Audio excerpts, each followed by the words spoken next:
नमस्कार। वास्तु केवल दिशाओं की बात नहीं करता, वास्तु में डायमेंशंस भी बहुत ज़्यादा डिटेल में दी हुई हैं। अलग अलग क्लासिकल टेक्स्ट, मानसार है, मैमतम, सम्रांगण सूत्रधार और वराह मिहिर की बृहत संहिता। तो ये मेनली क्लासिकल टेक्स्ट हैं जिनमें बहुत डिटेल में दिया हुआ है। अगर आप सुख समृद्धि चाहते हो, अगर आप चाहते हो कि घर में आरोग्य बना रहे, कोई बीमार ना हो, धन आता रहे, आपकी इच्छाएं पूरी होती रहे, संतान चाहते हैं संतान पैदा हो, आपका यश हो, संसार भर में जो भी आप चाहते हैं वो सब आपको मिलता रहे, तो उसके लिए केवल दिशाएं नहीं, घर की लंबाई, चौड़ाई, ऊंचाई, इन सब के बारे में भी बहुत डिटेल में डिस्कस किया गया वास्तु के ग्रंथों में। तो यहाँ मैं आपको कुछ बातें इसमें बता रहा हूँ। तो सबसे पहले तो ये है कि आसपास की ज़मीन से, जो ग्राउंड है आपके यहाँ, रोड लेवल है, उससे मकान ऊंचा होना चाहिए। इवन आपका जो ग्राउंड फ्लोर है वो भी एग्जिस्टिंग रोड लेवल से ऊंचा होना चाहिए। कभी भी एग्जिस्टिंग रोड लेवल से आपका मकान नीचा ना हो। कई बार क्या होता है, रोड बन गया, डेवलप हो गई वो कॉलोनी, तो मकान नीचे चला जाता है, तो फिर मकान को ऊपर उठाना पड़ेगा। या पहले से ही प्रोविज़न करके चलिए 3-4 फुट मकान ऊंचा हो एग्जिस्टिंग रोड लेवल से। दूसरा, मकान की लंबाई, जो कंस्ट्रक्टेड पोर्शन है ना, जो आप बनाओगे मकान, उसमें लंबाई कभी भी चौड़ाई के 2 गुना से ज़्यादा नहीं होनी चाहिए। तो बेस्ट तो ये है कि लंबाई चौड़ाई बराबर हो, या मैमतम कहता है कि लंबाई चौड़ाई का 1.25 गुना से ज़्यादा ना हो। लेकिन फिर भी अलग अलग क्लासिकल टेक्स्ट हम लें तो लंबाई कभी भी 2 गुना से ज़्यादा ना हो, पूरे मकान की भी और हर एक रूम में भी। आप देखो, फर्नीचर आपका जनरली डाइनिंग टेबल है 3x6, मतलब लंबाई चौड़ाई का 2 गुना, या आप बेड पे सोते हो, अगर सिंगल बेड है वो तो 3x6 इस तरह से, और डबल बेड तो 6x6 वैसे होता है। तो इवन फर्नीचर तक में देखना ये रूल अप्लाई होता है जनरली। तो लंबाई मकान में कभी भी चौड़ाई से 2 गुना से ज़्यादा ना हो। फिर हाइट की बात करते हैं, ऊंचाई की। तो ये कहा गया है नॉर्मली घरों की ऊंचाई उनकी चौड़ाई के बराबर होनी चाहिए। अगर एक मकान 40 फुट बाय 60 फुट का है तो 40 फुट क्या उसकी चौड़ाई हुई, तो मकान की ऊंचाई 40 फुट से ज़्यादा ना हो। ये नॉर्मल रिकमेंडेशन है। फिर इसके बाद मैमतम में इस बारे में बहुत डिटेल में चर्चा की गई है। मैमतम के 26वें अध्याय में 9वें-10वें श्लोक में मिलता है कि मकान की ऊंचाई कितनी हो। उसमें कहा है अगर ऊंचाई चौड़ाई के बराबर है तो वो मकान है शांतिक, शांति देगा, पीस ऑफ माइंड। हमारे यहाँ कहा है ना, शांति ही शांति ही शांति, हर एक मंत्र के बाद, मतलब शारीरिक, मानसिक, आध्यात्मिक हर प्रकार की शांति प्रदान करता है ऐसा मकान। फिर दूसरे प्रकार का कहा है पौष्टिक। पौष्टिक कौन सा है? जब ऊंचाई चौड़ाई का 1.25 गुना है। हम यहाँ डायग्राम में दिखा रहे हैं आपको, तो उसको कहेंगे पौष्टिक, पुष्टि देता है वो, शरीर मन आत्मा की पुष्टि। फिर अगर ऊंचाई चौड़ाई का 1.5 गुना है तो उसको कहा है जयदा, जय देता है, विजय देता है वो।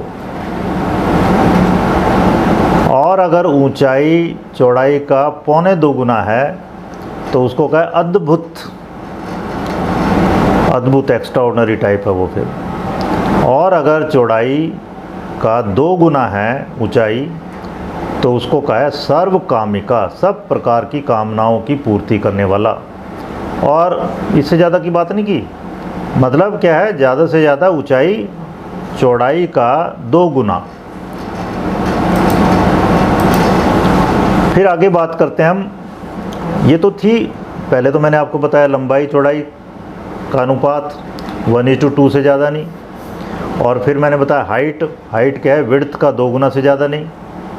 अब देखिए 1:2 से ज़्यादा का रेशो नहीं ले रहे। अब आइए अलग अलग मंजिलों की हाइट। तो ये कहा गया है वीणा की तरह होनी चाहिए पूरी बिल्डिंग। मतलब नीचे की हाइट ज़्यादा, पहली मंजिल की, ऊपरी मंजिल की उससे थोड़ी कम, और ऊपर उससे भी ऊपर की थोड़ी और कम। तो ये कहा है पहली मंजिल यानी ग्राउंड फ्लोर की हाइट कितनी हो, चौड़ाई का 16वां भाग 1/16 of the width plus 4 cubit. पहले तो क्यूबिट को समझते हैं। क्यूबिट होता है यहाँ से लेके एक हाथ, ये जो कोनी है ना, यहाँ से लेके और जो ये अनामिका है यहाँ तक, और ये लगभग 1.5 फुट होता है आजकल, हर एक का अलग अलग होगा।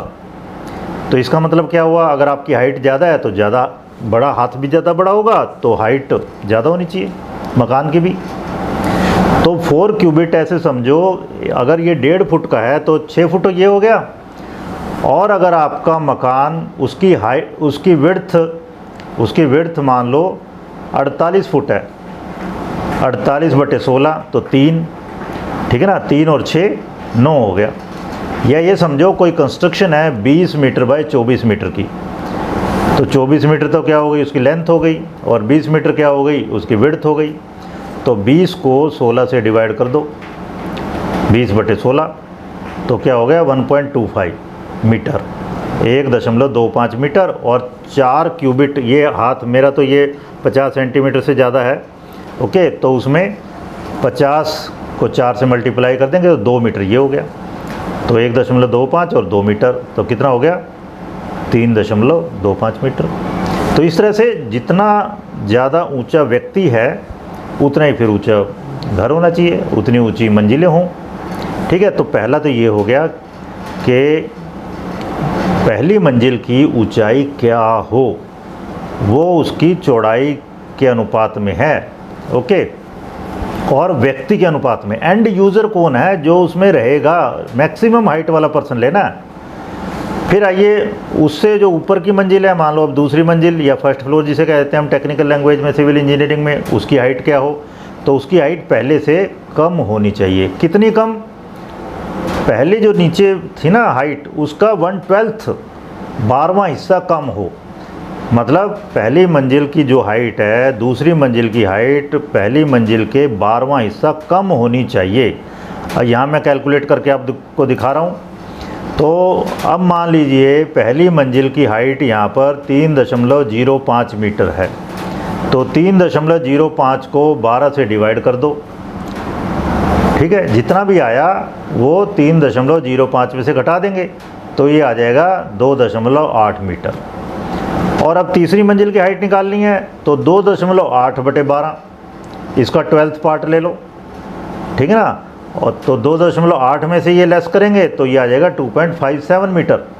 इस तरह से आप ऊपरी मंजिलों की हाइट कम होती जाएगी। इसके पीछे साइंटिफिक बेस है सारा, क्योंकि मैं एक सिविल इंजीनियर हूँ, मैं जानता हूँ जैसे जैसे आप ऊपर बढ़ते जाते हैं तो विंड लोड बढ़ता जाता है। जब विंड लोड बढ़ेगा तो आपको ऊपर की मंजिलें उनकी हाइट कम रखनी पड़ेगी, मतलब उनको लेटरल जो जॉइंट है कम हाइट पे देने पड़ेंगे, तभी उनकी स्ट्रेंथ बनी रहेगी, ये मतलब है। लेकिन आजकल क्या फ्रेम्ड स्ट्रक्चर बनाते हैं, पिलर दिया फिर बीम दे दिया, पिलर दिया बीम दे दिया, वो सारे फोर्सेज जो है ना विंड फोर्सेज उसी में कैलकुलेट कर लेते हैं पहले से ही, और वो अनइकोनॉमिकल हो जाता है, महंगा पड़ता है बल्कि ये।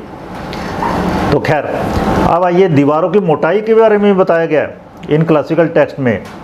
मैं वास्तु डिस्कस कर रहे हैं, मतलब मेज़रमेंट, वास्तु में मेज़रमेंट। तो बृहत संहिता से मैं ले रहा हूँ, बृहत संहिता के 53वें अध्याय में लिखा मिलता है हमें कि दीवारों की मोटाई कितनी हो। उसमें कहा दीवारों की मोटाई जो चौड़ाई है ना उसका 16th पार्ट, मान लो 16/20 फुट का रूम है तो चौड़ाई क्या हुई 16 फुट, 16/16 यानी 1 फुट, 1 फुट की होनी चाहिए, इतनी मोटी दीवार हो। तो आजकल फ्रेम्ड स्ट्रक्चर आने लग गई हैं, मतलब आपने कॉलम खड़ा किया फिर बीम डाल दिया तो उसमें ये अप्लाई नहीं होगा। ये है जब दीवारों पर लोड आता है, लोड बियरिंग स्ट्रक्चर जिसे हम कहते हैं, उसके लिए ये एप्लीकेबल है। आजकल के फ्रेम्ड स्ट्रक्चर में ये एप्लीकेबल नहीं होगा। और फिर आगे मिलता है अगर लकड़ी का मकान हो, अगर कंस्ट्रक्शन लकड़ी की है, केवल लकड़ी का बनाया मकान है, वहाँ पर ये जो दीवारों की मोटाई के बारे में रूल बताया था ना कि विड्थ का 1/16 ले लो, वो अप्लाई नहीं होगा।